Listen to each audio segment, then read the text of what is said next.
નમસ્કાર મિત્રો, વિડીયોમાં તમારું સ્વાગત છે। જી હા મિત્રો, અત્યારે હાલના મોટા અને મહત્વના સમાચાર સામે આવી રહ્યા છે। તો મિત્રો, સમાચારમાં વાત કરીએ તો મધ્યપ્રદેશના ટિંડોળી જિલ્લામાં શનિવારે મોડી રાત્રે એક હૃદયદ્રાવક અકસ્માત સર્જાયો હતો।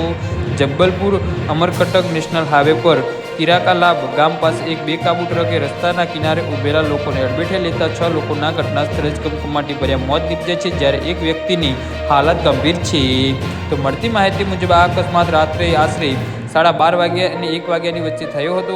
ગ્રામીણો પિકઅપ વાનમાં સવાર થઈને જઈ રહ્યા હતા ત્યારે અચાનક પિકઅપનું ટાયર પંચર પડ્યું હતું। ડ્રાઈવર રસ્તાની સાઈડમાં ગાડી ઊભી રાખીને ટાયર બદલી રહ્યો હતો। તે સમયે ગાડીમાં સવાર મુસાફરો નીચે ઉતરીને રસ્તાના કિનારે ઊભા રહ્યા હતા અને પરપસર કરી રહ્યા હતા। ત્યારે અમરકટક તરફથી પૂરપાટ ઝડપે આવતા એક ટ્રકે ના ડ્રાઈવરે સ્ટીરિંગ પરથી કાબુ ગુમાવ્યો હતો અને પ્રત્યક્ષીઓના જણાવ્યા મુજબ ટ્રકની એટલી સ્પીડ હતી કે રસ્તાના કિનારે ઊભેલા લોકોને કચડતો આશરે 300 મીટર આગળ નીકળી ગયો હતો। આ રસ્તાને ટ્રકે વીજળીના થાંભલા અને પેસેન્જર શેડને જમીનદોસ્ત કરી દીધા હતા। અકસ્માત એટલો ભયાનક હતો કે 5 લોકોના શરીરને કૂંચા ઉડી ગયા હતા અને તેમને સ્થળ પર જ દમ તોડી દીધો હતો।